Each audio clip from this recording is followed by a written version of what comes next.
Boker Tov, Parashat Tazria, nous sommes jeudi, Mishnah Menachot, 13e Pérec. Alors, on va voir donc toutes les gens qui font des offrandes et qui précisent pas vraiment ce qu'ils amènent, quelles sont les conséquences et qu'est-ce qu'ils doivent ramener vraiment. Première Mishnah. Areala Isaron Yavi Echad, Isronim Yavi Ishnaim, Pirashi Veneodeama Pirashi, Yavi Shishim Isaron. Donc c'est dit, j'ai pris sur moi de prendre un Isaron. C'est une mesure qui est un dixième de Efa, qui est 3,5 litres environ de farine. Il doit en amener un puisqu'il a dit au singulier. Esronim, il doit en amener deux parce que le minimum du pluriel c'est deux. Pirachi Benonea, je ne sais plus ce que j'ai dit exactement. Il en amène 60. 60, c'est la plus grande quantité qu'un yachid, qu'un particulier peut ramener. Arealai mincha, yavi eze sheirtze. Rabbi Yehuda Omer, yavi mincha tsolet, shei miyuchedet, shebe menachot.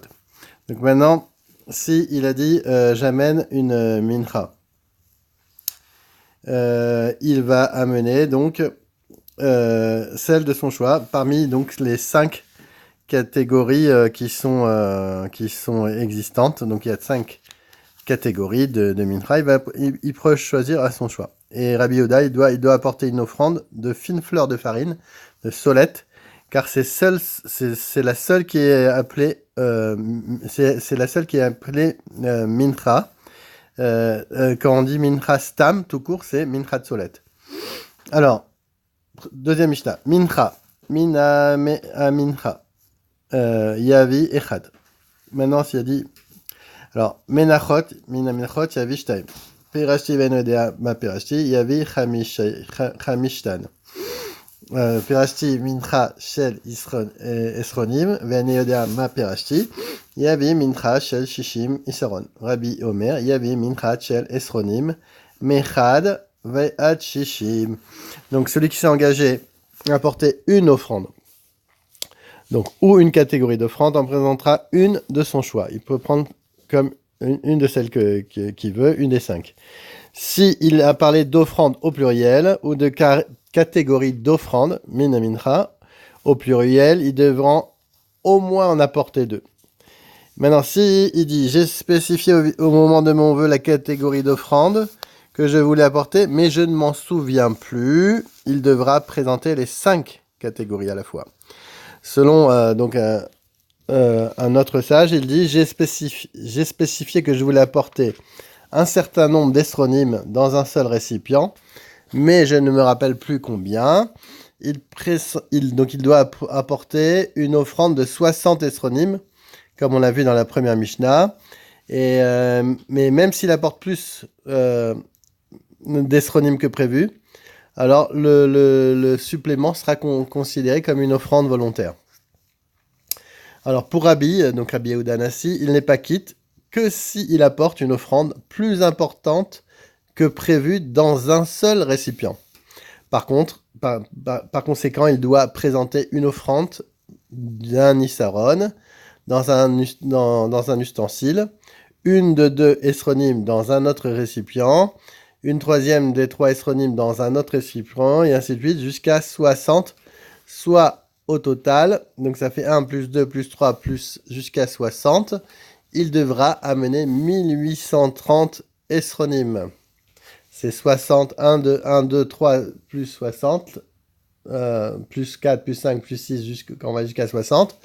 La Gemara nous dit la formule, c'est n fois n plus 1 sur 2, 60 fois 61, divisé par 2, et ça fait 1830. Mishnah Gimel. Arealai etsim.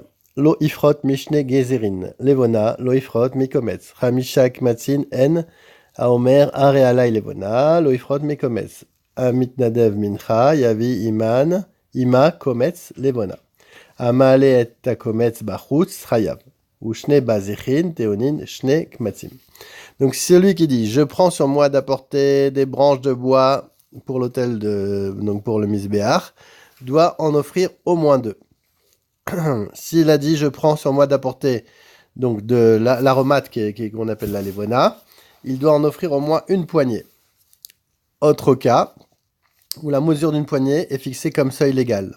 Donc celui qui s'est engagé à apporter une offrande de farine doit y ajouter une poignée de levona. Celui qui brûle hors du temple une poignée de farine prélevée d'une offrande est passible de la peine de karet, retranchement, ou mort prématurée. Les 2 bols posés à proximité des pains de proposition, donc les 12 pains, doivent contenir chacun une poignée de levona. Les 2 bols étant comptés séparément, on parvient donc ainsi à 5 cas où il faut au moins la mesure d'une kmitza, d'une poignée. Mishnah Dalet. Are alai zaav, lo ifrot medinar zaav. Kesef, lo ifrot medinar kesef. Nechoshet, lo ifrot mimra'a kesef. Perashi venodea ma perashti, ou mevi ad sheyomer lo lekar nikavanti. Donc le minimum requis est d'un dinar d'or pour celui qui s'est engagé à offrir de l'or au temple, et d'un dinar en argent pour celui qui s'est engagé à verser de l'argent. Celui qui a fait le vœu d'apporter du cuivre doit apporter pour le prix d'une pièce d'argent une ma'a. C'est une pièce de cuivre qui vaut d'une pièce d'argent d'une ma'a. Alors maintenant, s'il a dit, j'ai spécifié au moment de mon vœu la quantité d'or, d'argent ou de cuivre que je voulais apporter, mais je ne m'en souviens plus, il va devoir offrir jusqu'au moment où il pourra dire « je suis certain de ne pas avoir promis une telle somme ». Donc il va limiter par rapport à la somme maximum qu'il aurait pu verser. Mishnah He. Are alayain, lo ifrot mi shlosha lugin.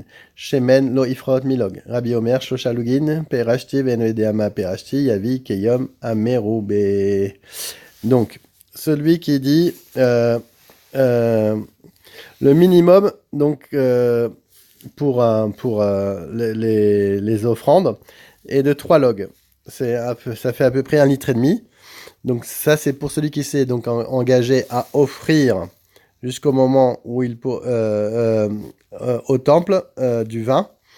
Et donc ça fait... et pour l'huile, c'est 1,5 litre, pareil, un log, 1,5 litre. Pour Rabbi et Rabbi Yehuda Nessi, lui, il exige au moins 3 logs d'huile, comme pour le vin. S'il ne se rappelle plus de la quantité de vin ou d'huile qu'il a spécifié au moment de son vœu, l'intéressé devra en apporter 140 logs, qui est le maximum qu'on offrait au temple le jour de Sukkot, puisqu'on amenait 13 taureaux, 2 béliers et 18 agneaux.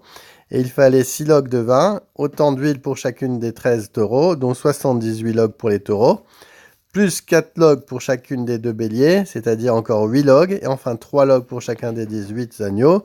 Donc ça fait soit 54, ça fait 78 plus 8 plus 54, et on arrive à 140. Donc 140 logs. Mishnah Vav. Are alai ola, yavi keves. Rabbi Eliezer ben Ezra Omer, Tor o ben Yona, Perashi mina bakar ben yodeama perashti, yavi par vegel mina bema ben yodeama perashti, yavi par o egel a il gedi vetale perashti ben yodeama perashti, mosif alen, Tor ou ben Yona. Donc d'après Tanakama, celui qui s'est engagé à offrir un holocauste apportera un agneau, qui est l'holocauste le moins coûteux, sachant que dans la région de ce sage, le mot donc le korban, sans aucune précision, s'applique à un ovin ou un bovin. Donc pour Rabbi Eliezer ben Ezra, donc l'intéressé peut acquitter de son vœu en offrant en holocauste une tourterelle ou une jeune colombe. Et pourquoi? Parce que dans la région de Rabbi Eliezer ben Ezra, le mot korban incluait aussi les volatiles. Si l'intéressé dit « j'ai spécifié au moment de mon vœu que je voulais offrir un bovin », donc bien précis en holocauste, mais je ne me rappelle plus lequel, il devra apporter donc un taureau ou un veau. S'il est certain que son engagement portait sur un animal domestique, bien spécifique, mais il ne se rappelle plus lequel, il devra apporter un taureau, un veau, un bélier, un chevreau et un agneau, donc les 4, les 5. Dans le cas où il se rappelle avoir parlé d'un animal bien précis, sans plus, il doit apporter aussi une tourterelle ou une jeune colombe, plus un taureau, du veau, un bélier, un chevreau et un agneau mentionnés précédemment. 7e Mishnah. Are alai toda. Ushlamim. Yavi keves perashti minabakar venodeama perashti. Yavi par upara egel vegla. Minabema venodeama perashti. Yavi par upara egel vegla. Ail verachel gedi vegedia seir veseira. Tale vetalia. Donc, celui qui s'est engagé à offrir une offrande de gratitude ou de paix, donc un shlamim, donc là ça peut être soit des mâles, soit des femelles, doit présenter un agneau, l'animal le moins coûteux qui est recevable pour ce genre d'offrande. Si l'intéressé dit « J'ai spécifié au moment de mon vœu ce que je voulais apporter à cet effet, un bovin bien précis, mais je ne me rappelle plus lequel. » Il devra offrir, selon Rabbi Yehuda Anassi, un taureau, une vache, un veau et une génisse, car tous ces animaux peuvent servir comme offrande de gratitude ou de paix, donc que ce soit un mâle ou une femelle. Pour la même raison, il est certain que son engagement porté sur un animal domestique bien spécifique, mais il ne se rappelle plus lequel. Il devra apporter toujours d'après Rabbi Yossi Anassi un taureau, une vache, un veau, une génisse, un bélier, une brebis, un chevreau mâle ou femelle, un bouc, une chèvre, un agneau ou une agnelle. Donc tout ça, parce que on inclut les femelles. Mishnah Chet. הרי עלי שור יביאו נכסה במנה עגל יביאו נכסה בחמש עיל יביאו נכסה בשתיים כבש יביאו נכסה בסלע שור במנה יביא במנה חוץ מנכסיו עגל בחמש יביא בחמש חוץ מנכסיו נסחיו עיל בשתיים יביאו בשתיים חוץ מנסחיו כבש בסלע יביא בסלע חוץ מנסחיו שור במנה והביא שניים במנה לא יצא. אפילו זה במנה חסר דינר וזה במנה חסר דינר. שחור והביא לבן, לבן והביא שחור, גדול והביא קטן לא יצא. קטן והביא גדול, יצא. רבי יהודה אומר לא יצא. Donc 8e Mishnah. Celui qui s'est engagé à apporter donc un bovin en holocauste ou en offrande de paix, le prix à payer pour l'animal lui-même, ainsi que l'offrande de farine, d'huile et de vin qui se l'accompagne est d'un mané, 100 dinars. Il devra en payer en tout 5 sélas, donc 20 dinars. S'il avait fait le vœu d'offrir un veau de 2 sélas, 8 dinars, si son engagement portait sur un bélier et un sélas, ça fait 4 dinars, s'il avait promis d'apporter un agneau. S'il s'était engagé à porter un bovin d'un mané, un veau de 5 sélas, un bélier de 2 sélas ou un agneau d'un sélas, il doit payer la somme indiquée pour l'animal lui-même, plus un supplément pour l'offrande qui l'accompagne, donc les Nessachim. Dans le cas où il avait promis d'offrir un bovin d'un mané, il n'est pas quitte s'il en a porté 2 pour ce prix-là, ou même si chaque animal vaut un mané moins 1 dinar, c'est-à-dire 99 dinars. Il en va de même s'il a offert un noir au lieu d'un blanc, ou vice-versa, ou un petit au lieu d'un grand. Par contre, s'il a porté au lieu d'un petit, il a amené un grand, alors il sera quitte d'après Rabbi Yehuda Anassi. Alors, 9e Mishnah. Shor ze ola venistaev. Im ratza yavi bedamav shnaim. Shne shvarim elu ola. Venistaevo im ratza yavi bedmehem echad. Rabbi Yoser. Aï ze ola nistaev im ratza yavi bedamav keves. Keves ze ola venistaev. Im ratza yavi bedamav aïl. Rabbi Yoser. האומר אחד מכבש הקדש ואחד משברי הקדש, היו לו שניים, הגדול שבהן הקדש, 3, הבינוני שבהן הקדש. פירשתי ואני יודע מה פירשתי, או שאמר לי אבא ואני יודע מה, הגדול שבהם הקדש. Donc on a vu dans la Mishnah précédente que celui qui s'est engagé à apporter un bovin d'un mané ne peut pas en offrir 2 pour le même prix. Toutefois, dans le cas où un individu avait dit « Je veux offrir ce bovin comme holocauste », s'il ne peut plus s'acquitter de son vœu, à cause d'un défaut qui est apparu sur l'animal, il est invalidé comme sacrifice, et donc le Tanakama nous dit il permet donc à l'intéressé de le racheter contre une somme équivalente et d'utiliser cet argent pour en offrir 2 à la place. De même, s'il avait dit « Je veux offrir ces 2 bovins en holocauste » et qu'ils ont été invalidés par un défaut physique, il peut les racheter contre une somme équivalente. et en offrir un seul à la place. Rabbi Yehuda Nassi, il interdit a priori d'offrir un nombre de sacrifices différent de celui qui avait été indiqué au moment du vœu. Mais si cette règle n'a pas été suivie, il valide les sacrifices a posteriori. Donc Bediavad, ça marche. En cas de défaut physique apparu sur un bélier ou un agneau destiné à être offert en holocauste, Tanakama nous dit qu'il permet de racheter l'animal et d'apporter à la place celui de la seconde espèce. Et Rabbi Yehuda Nassi est beaucoup plus strict. Il interdit a priori, donc les khatrila, d'offrir un animal d'une autre espèce que celle indiquée au moment du vœu.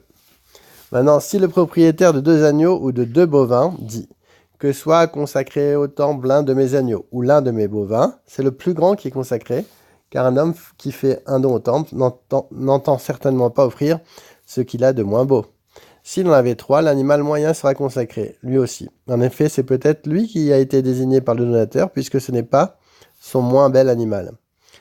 Maintenant, s'il dit, j'ai consacré l'un de mes animaux, mais je ne sais plus lequel. Ou mon père m'a dit qu'avant sa mort, qu'il avait consacré l'un d'entre eux, mais je ne sais pas lequel. Donc, ce sera le plus grand qui sera consacré. 10e Mishnah. Are alay ola yakrivena bamikdash. Ve'im ikrivo bebetronio. Lo yatsa she akrivena bebetronio yakrivena bamikdash. Ve'im ikriva bebetronio yatsa. Rabbi Shimon Omer enzo ola. Alors, donc, celui qui a dit « Je prends sur moi d'apporter un holocauste » doit l'offrir au temple de Jérusalem. S'il l'a offert en Égypte, donc c'est un temple qui a été bâti par Onyo, le sacrifice n'est pas valable. D'après Tanakama, si l'intéressé avait dit « Je prends sur moi d'apporter un holocauste au temple de Onyo », il doit l'offrir a priori à Jérusalem, donc au temple de Jérusalem. Maintenant, s'il l'a offert au temple de Onyo, l'intéressé est acquitté de son vœu, bien qu'il soit coupable d'avoir apporté un sacrifice hors du temple. En effet, puisqu'il s'est engagé à offrir l'animal dans un lieu indu, c'est comme s'il avait dit « Je prends sur moi d'apporter un holocauste à condition d'être acquitté de mon vœu si je tue l'animal ». Selon Rabbi Shimon, le vœu, contraire à la loi, est nul et non avenu, et l'animal n'est même pas consacré. Alors maintenant, il dit Areni Nazir, Igalar Bemikdash, Sheim Galar Bebetronio, Lo Yatsa, Shea Galar Bebetronio, Igalar Bemikdash. Bemikdash Bebetronio Yatsa, Rabbi Shimon Omer, Enze Nazir. Enze Nazir. Donc celui qui dit je veux être un Nazir, il est soumis à l'interdiction de la Torah de boire du vin, de se couper les cheveux et de se rendre impur au contact d'un mort. Il doit, au bout de 30 jours, se raser la tête et apporter des sacrifices au temple de Jérusalem. S'il l'a fait au temple de Onyo, il n'est pas quitte et il doit recommencer au temple de Jérusalem. S'il avait dit « Je vais être un nazir afin de me raser au temple de Onyo », il devra néanmoins le faire au temple de Jérusalem. En effet, dès qu'il déclare « Je veux être un nazir », il s'engage automatiquement à se raser la tête et apporter des sacrifices au temple de Jérusalem, si bien que la condition ajoutée dans la seconde partie de la déclaration, afin de ne me raser au temple d'Onyo, n'a aucune valeur. Selon Rabbi Shimon, ce vœu de Nazira contenant une loi contraire à la Torah est nul et non avenu.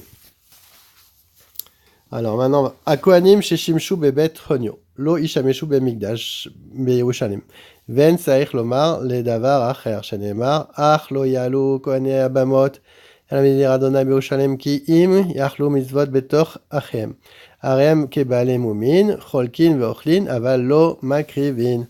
Donc les kohanim qui ont servi au temple de Onyo, il y a plus forte raison dans un lieu de culte païen, ne peuvent plus, ils sont disqualifiés d'offrir des sacrifices à Jérusalem, car il est dit dans Melachim, les kohanim qui avaient servi dans des hauts lieux, des païens, ne pouvaient monter sur l'autel de l'Éternel à Jérusalem. Ils mangeaient seulement des pains azim avec leurs frères.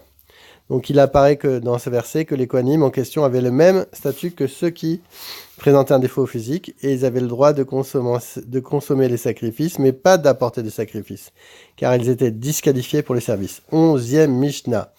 Neemar beolot beema ishereach nichuach, bealot aof ishereach nichuach, bemincha ishereach nichuach, lelamed she'echad amar be'echad ameit, ou bilvad shekaven adam et dato le shamaim. En répétant l'expression Isheriach Nichoar, donc combustion d'un parfum agréable à l'Éternel, à propos d'un animal domestique, au sujet d'un oiseau, et aussi pour une offrande. La Torah nous enseigne cette règle d'or dans le domaine spirituel. Ce n'est pas la quantité qui compte. L'Éternel, donc l'essentiel, est d'orienter ses pensées vers le ciel, les kaven niveau la shamaim, d'orienter son cœur vers Hachem, c'est-à-dire d'accomplir les commandements avec des nobles intentions d'une manière totalement désintéressée. Bonne journée.